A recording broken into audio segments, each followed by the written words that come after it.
Hey Dante, thanks for doing this. Just maybe what you've learned from the Florida game, essentially what it takes at that level against a team like that. Just maybe some things you learned, your first experience with a caliber team like that. Um, I would say one thing we could definitely have improved on, I think is kind of just sticking to ourselves. I kind of think we saw a team bigger, a little bit better than some of the teams we had already faced. We had to do something crazy special, kind of get out of character. But I think if we kind of would have just stayed to ourselves, kind of just say the things that like the coaches has told us. I think that the results could have been different. But also, I think it was good for everybody. You kind of get a game in that environment, a big arena, pretty much an away game too. So I think to get one of those games pretty quickly and kind of be able to learn from it was definitely something that we needed. It was definitely really helpful for us. Luke? Hey Dante, how's it going, man? How's it going? I'm good. How's it going? Good, good. So just how do you think the team, since that Florida loss, has responded in these last couple of games? Just how have they bounced back and responded with the last two wins? I think really, really well. I think some teams, could have taken it personally, could have thought that like we lost one game and the season was over. But I think, we kind of realized it's still a long season. We're still gonna have a lot of really, really good teams. We're gonna play, especially like the team tomorrow. So I think one moving past it, kind of taking it personally, but also kind of learning from it. Kind of listening to the coaches, kind of seeing like the little details, little mistakes we may have made, is just making sure that we're carrying those over into the next practices, into the next couple of games we have, before we go into tournaments like these we're playing in. Michelle, we'll go to you, then Justice. Okay, thanks. Hey, Dante, I'm Michelle Kaufman from the Miami Herald. Congrats on the season you're having so far. I had two questions, one about you and then one about BYU. What do you know about BYU? I know these days with AAU and stuff, a lot of people know players from parts of the country that all end up on different teams. What do you know about BYU? What are you expecting from them? And then as far as you, can you just talk about how you've adjusted and adapted to the college game from high school? What's been the biggest difference and how would you evaluate how you've done so far? Thank you. I would say for BYU, obviously team wise, a really well structured team. Obviously, a team that, they're kind of used to playing these type environments, big games against better teams. So they're definitely not ready to shy away from the moment. Obviously, player wise, obviously you have a player like AJ DeBansa, you're going to go into every game feeling confident, always feeling like you're going to have a chance to win. So obviously respecting him, respecting the team, but then also not kind of shying away from who we are. And then I would say for me personally, the game's definitely quicker. I know a lot more physical, and obviously, you kind of definitely have to find your role, I think, a little bit quicker, especially kind of going into college games when you got guys who have been there for a little bit longer before, guys who have been more experienced, just kind of trying to learn from them, kind of see how kind of seeing how to manage the game, kind of figuring out like your role, but also not just kind of shying away and just being a fifth player, kind of figuring out how your strengths can kind of impact the game and then making sure that you like uh, and then making sure that kind of while you're in the game that you're making the biggest impacts uh, that you possibly can. All If right. I could ask one follow-up, with your dad being a coach, how much, how much does he coach you? How much advice does he give you? Or does he totally stay away? Or does he evaluate your games? Do you talk to him after each game? How does that go when you have a dad who's a coach? Definitely helps a lot. I think one thing that we've definitely been really good at is he's not on top of me after every game, critiquing everything I do and making sure to know that I'm still a player myself, growing myself, and there's some things that I'm gonna have to kind of learn and grow from. But having him definitely helps. Kind of seeing knows some an outside source, kind of being able to see the game, kind of relay certain messages to me, and also just kind of talking to me from like also a dad standpoint, just kind of reminding me that I've gotten here for a certain reason. I've worked here. I've worked to get here a lot. So I'm not here just because I'm not here on a favor, not here because somebody felt bad. I've kind of worked my way to get here. I worked my way into a playing role. So just kind of remembering that, just kind of going into every game knowing that I'm there for a reason and that and to just not really shy away from who I am and who I've been before. Thank you. Justice? Hey, Dante, just can you speak a little bit about the team shooting? It seems that there's been a bit of a more conservative effort to throw the ball up from beyond the arc and just you shooting as well. Just what are some of those things that you've noticed and what are the coaching staff saying about getting the ball up and having smart selective shots? I think I obviously down the court, we obviously want to get the best shots possible, and I think it's kind of noticing that some teams, now obviously we have a lot of guys who can really dominate in the paint, like Malik, Shelton, kind of guys like that. So when they want to try and protect the paint, so obviously we definitely don't want to shy away from who we are, trying to get in the paint and make plays, but like on good plays, get in the paint, draw two, and then you have the chance to kick it out to somebody who's open and get a good shot. And then the coaches are never going to go away from that. I think in the more recent games, they've actually encouraged us to, I think, shoot a little more. We definitely have a lot of guys who've gotten off to really good start shooting the ball in the season, like True and Timo, who've really been shooting the ball really well. So they're definitely not coaching us on any shot selections. Obviously they don't want us taking crazy no pass off the dribble random threes. When you get a good look, when your teammates make a good play for you, that they obviously want us to kind of finish that play off and have full confidence in us taking those shots. Anything else for Dante? Michelle? I have one more. Even this game is kind of similar to the Florida game. You're playing against, a top one of the teams that's considered a top 10 team or whatever. It's so early in the season, it's hard to really know. But what did you learn from the Florida game? Even though the team lost that game, did you feel like that game showed that you guys could hang with a top 10 team? And how does that confidence, I'm assuming that it gives you confidence going into the BYU game? This will be your second game playing against a team like that on the road. What did you learn from that game that you can apply to this game? Thanks. Absolutely. Absolutely thinking that we can play with anybody. I think in our locker room, I think after the game that we thought that we played nowhere near the best game that we could play. No, team wise, individually, I think people also thought that they could have played differently, and and I wouldn't say that we got blown out of the water either. So I think between us, obviously there was definitely a few things we need to fix up, but it definitely showed us that we cannot play our best basketball. Could have guys who may not have the night they want, and that we can still compete with anybody. But I also think that going into this game, we kind of know the things we have to fix up. And I think if we fix up a couple things, then it still doesn't matter if we can not shoot the ball great. We could have a few layups go in and out, a few free throws hit the back rim and bounce out, and that we'll still have a chance to, compete with anybody as long as we compete to the standard, hustle, play hard, and just to kind of doing the small things that I think we have a chance against any team in the country. And I think everybody between coaches, players, anybody involved in basketball here at Miami, everybody here believes that we have a chance to compete against anybody in the country. Sure. Hey, Malik, I'm just curious. Obviously, you were one of the guys that took that Florida game tough. I'm curious your mindset since then, this week or so, the couple games, your approach to practices. If you could explain maybe some things that, kind of how you handled as you move forward to Thursday's game. Yeah, just taking it one day at a time, telling the guys that not to worry about the Florida game too much anymore, and just to continue on with the season. Like I said, just taking it one game at a time, trying to get in there and practice every single day and work our butts off until we get another opportunity, which would be BYU coming up on Thursday. And what stands out to you about BYU, the challenges you guys are going to face, and what you guys essentially need to do to win the game?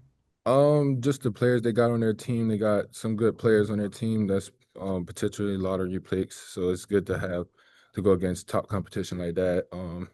And also just to see where our team's at, coming in at 4-1 and just so early in the season, just 5-1. Yeah, sorry, 5-1. So just so it's so early in the season too, just to see where we're at still and how we're coming about our business every single day and see where we're at and see how we grade up against a top 10 team in the country too. Michelle? Hi, Malik. I wanted to ask you about AJ DeBanza, how how have you played against him? I know on the AAU circuit, everyone seems to know each other pretty well. What have you played against him before, and what is it that makes him so highly rated? What made him so highly rated coming in? I think he had 25 points against UConn last week or something. What is it that makes him so good, and have you played against him? Thanks. I have not played against AJ yet, but he's a top 10 pick, they say, coming into this year's draft. So just the potential he has, and he could get to wherever spot he needs to get his shot off. So I think that's a special ability that he has, and he's super confident in his game. So just having that in his arsenal, just having the belief in himself, just makes him a player that everybody believes he is. So just going out there and giving them our all, competing at a high level, and showing them that we also have confidence on this side of with Miami basketball. So that's what I'm ready for going against AJ. Thank you. Luke? Hey Malik, so first of two questions. First, just Dante was saying that he believes that, Miami and your team could stand tall and compete with any team in the country. Just where do you think that belief comes from? And is that something that the coaching staff really instills to you guys on a daily basis?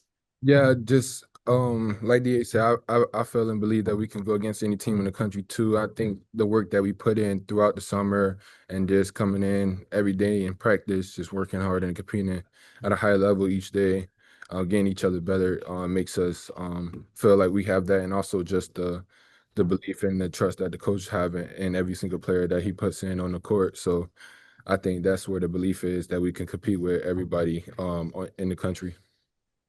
And then also, can you talk a little bit about Shelton? Just how have you seen him grow so far through the first 6 games of his college career? And do you see his comfort level and confidence really rising as he, develops game by game?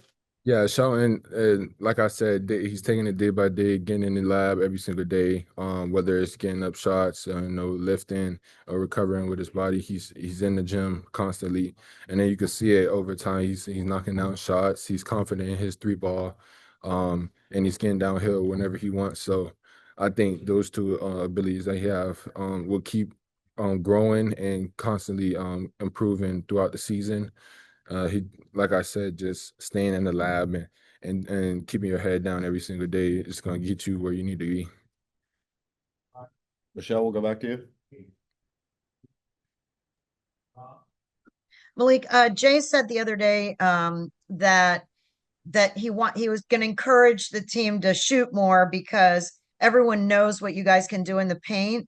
And at some point, especially the good teams, the better teams that also have a good paint, post presence, that they're going to be able to take that away maybe. And, that you'll need to be, not you personally, the team needs to shoot more from the outside. Can you talk about that, about trying to get balance in the offense, as far as, being more willing to shoot?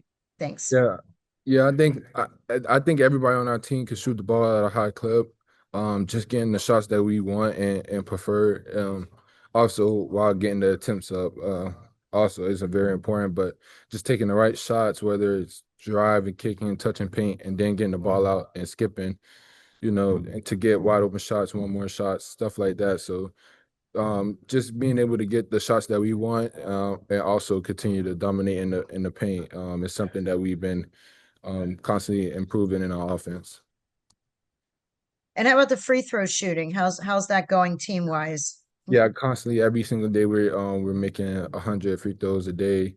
As a team, as a individuals too, we get our own separate 50 shots from free throws. So constantly improving in that area too, especially if we're going to get to the line at a clip that we do. We have to work on our free throws every single day, and that's what we've been doing.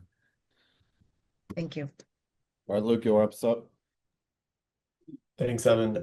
So Malik, just to follow up on, I guess, Michelle's first question there about the three-point shooting, in regards to you, is that something that the coaching staff wants you to be more intentional, or the coaching staff has wanted you to be more intentional with, just as far as stretching the floor and attempting shots beyond the arc? Or is that something that just comes within the flow of the game, not something that the coaching staff is necessarily stressing for you to do? Right. I don't think it's something that they're stretching to do. I think it's more of a improvement state and just the flow of the game, how it goes, whether I'm out on the wing and I have a opportunity to get a shot off. I will shoot the ball, but I don't think it's something that they constantly want me to shoot six to eight threes a game or something like that. They want me to stick to my strengths and play that way. And also, I think with the threes and the attempt, I think that'll come a lot from me being able to get into spots that a lot of people can't get to on the court. So just in all the attention that I gather, being a connector in that sense, and understanding that I bring a lot of attention on the court. So just getting opportunities to get people better shots and wide open shots, and I think that's what made it want me to improve on mostly. Yeah, coach, just curious of the obviously the challenges facing BYU, what you've seen, and kind of how you think your team has responded since the Florida game this past week, the practices, the games heading into this one.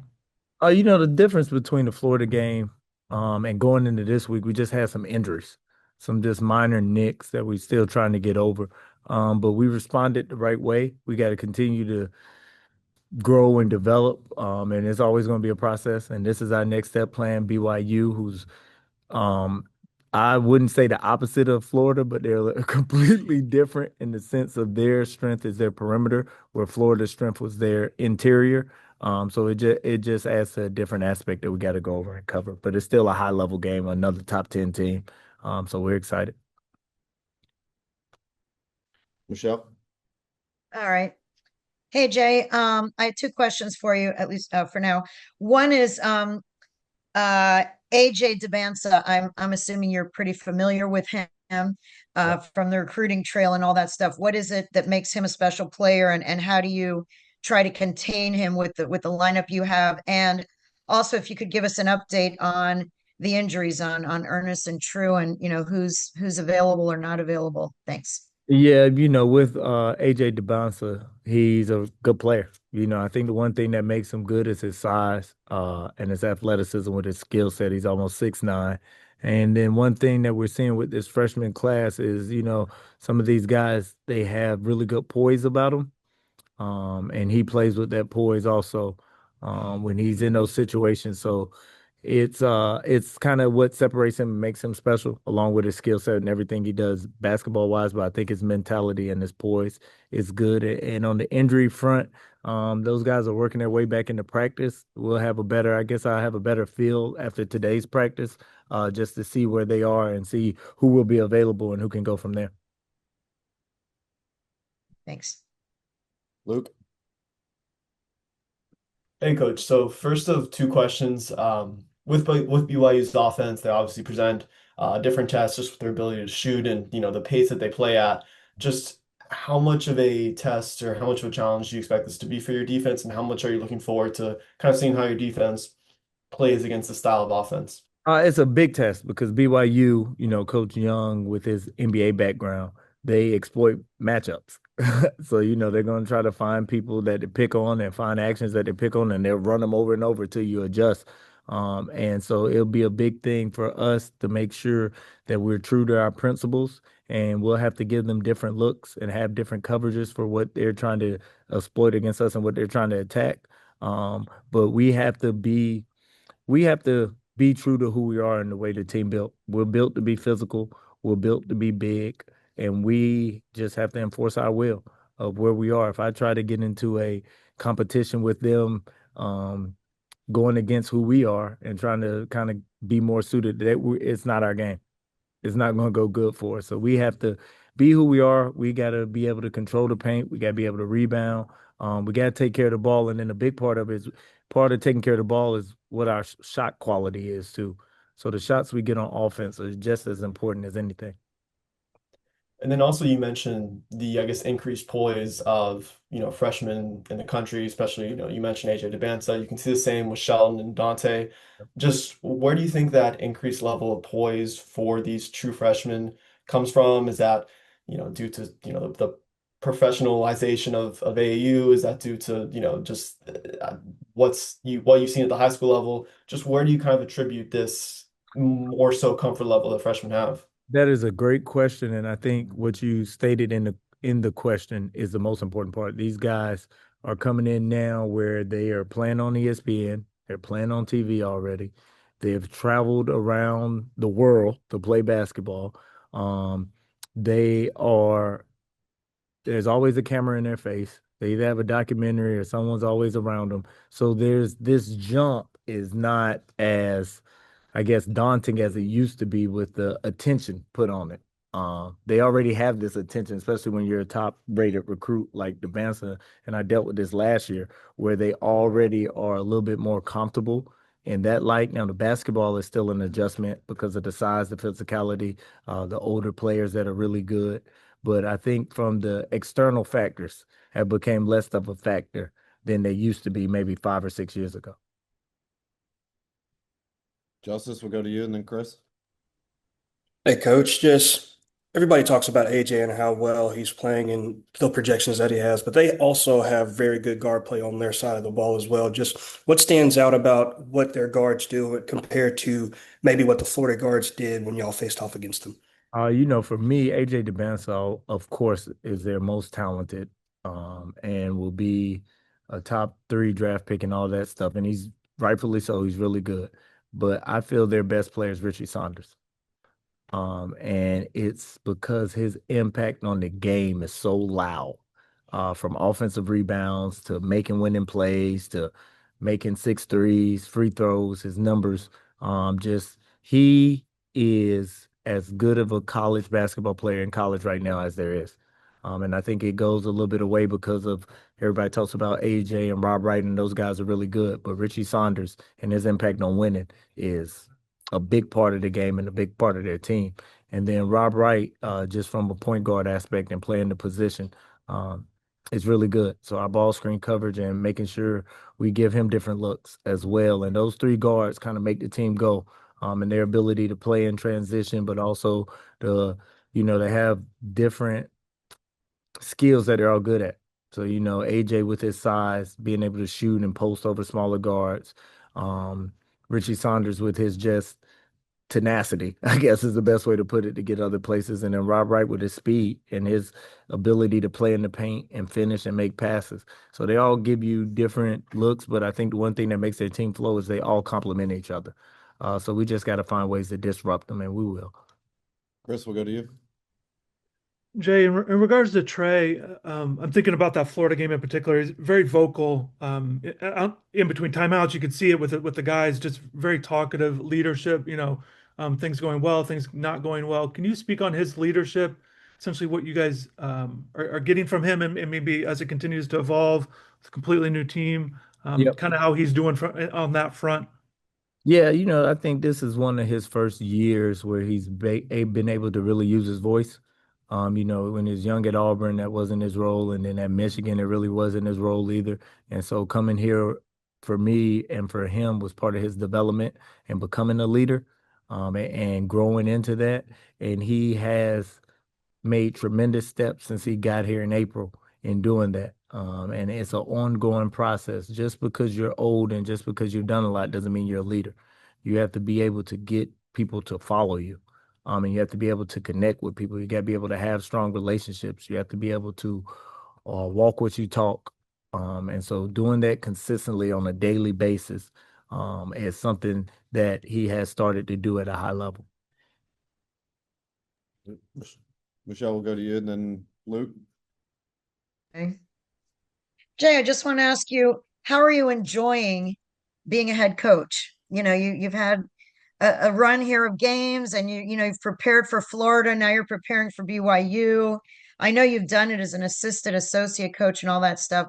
How do you feel being a head coach? How has it been different? Are you enjoying the job, and how so? Thanks. I'm blessed to be here. So always keeping that in perspective and respecting the opportunity that comes with it.